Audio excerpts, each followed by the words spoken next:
It is now a common observation that the old school definitions of identities are ceasing to exist. Classist individuals often claim that the rise of big corporations, concrete jungles have evaporated the identity markers. According to them, people ignore caste, religion, or ethnicity for marital relations. While they claim the word to be as simple as this, it isn't. Hello and welcome to TFI Post. I'm your host Parish Gupta. In this video, we will highlight how the Bangladesh-Pakistani flirting has shown that religion often supersedes ethnicity, culture, linguistic facade among members of different religions. In fact, Hindus who consider themselves Bhaijaan with people of Abrahamic faiths on these categorizations are doing it at their own peril. So let's unravel Batenge Toh Katenge in the wider context beyond caste.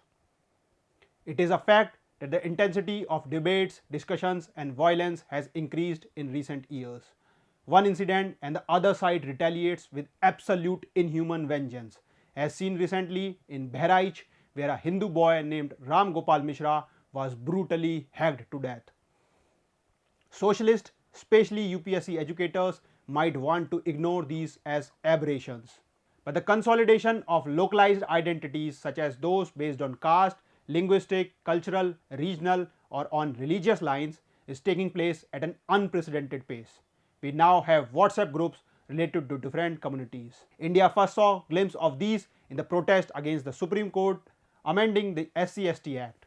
The government bent down and did what these divisive groups demanded. Then came the anti-CAA NRC related protest, which went as far as threatening India's sovereignty. Then comes the surge in divisive content on the lines of sub-nationalism.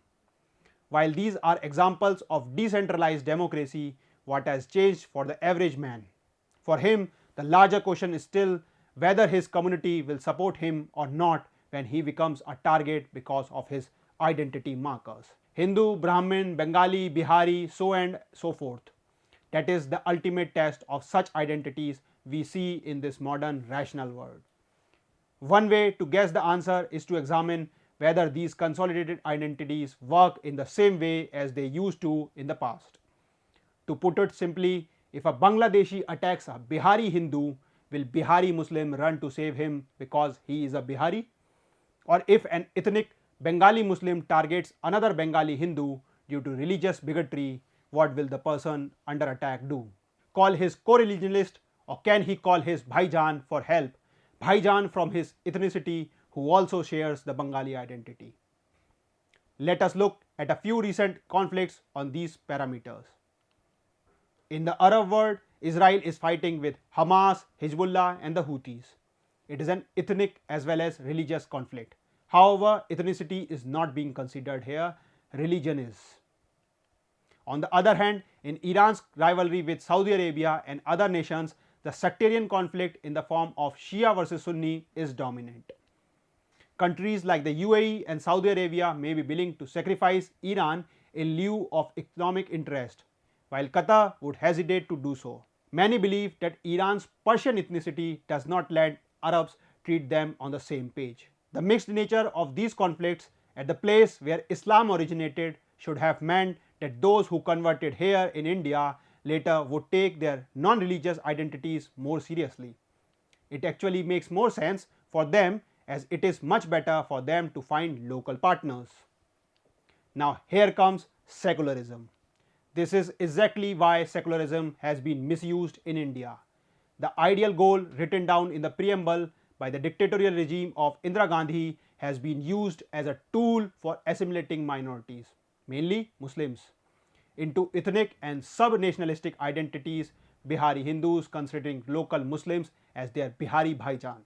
Same is true for Bengal, Kerala and other states. But, minority communities, mainly Muslims, are given the privilege to maintain their own religious affiliations. They are guided by their own rules and regulations. Sometimes this goes to an extent that it violates constitutional guardrails as well.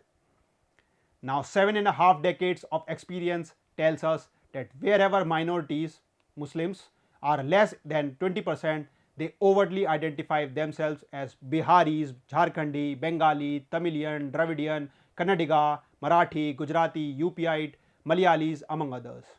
In that way, they tend to develop rapport with the local Hindus and coexist until they become the majority. At the same time, they also run their own society with personal laws. Contrarily, Hindus who have coexisted with them for a long time tend to secularize themselves with traditions, morals, and laws. These include people from Muradabad, Kashmir, West Bengal, and also from Bangladesh. The consequences, however, have not been positive for them. In Kerala, the Malayali identity has not proven to be an effective binding force, and the state became notorious for sending the most recruits to the dreaded ISIS. Similarly, in Karnataka, language-based galvanization could not supersede religious affiliations, and until a few years ago, the state topped South India in communal violence. Even at the peak of the coronavirus pandemic, NCRB data suggests that the number of religious rights increased by a whopping 100% in 2020. At all these places, state-sponsored assimilation had been going on for decades, but nothing worked. However, the ultimate eye-opener for any youth must have been the genocidal campaign against Kashmiri Hindus, where Kashmiriyat failed and religious persecution won. Even if someone missed it, they would witness the brute level of anti-Hindu pogrom that is ongoing in Bangladesh. Until a few months ago, Sheikh Hasina had kept the whole of Bangladesh united under the flag of Bengali identity. But the mirage collapsed quickly, and the whole world is witnessing to what Bengali Muslims are doing to Bengali Hindus, whom they must have referred to as brothers during good days, only to plunge the knife of betrayal. Rationalists and seculars believe that the onset of rational thinking will erode religious identities and replace them with something smaller and better. Global patterns show that rationalism is used as a shield by perpetrators of religious persecution until they feel that their time is right. In conclusion, Hindus should unify under big religious belt and rise above tiny segments of their fragmented identities, ethnicity, regional, cultural, or linguistic identities, or else a disturbed neighborhood awaits us. That's what Batenge Toh Katenge means in the wider context beyond caste. Thanks for tuning in.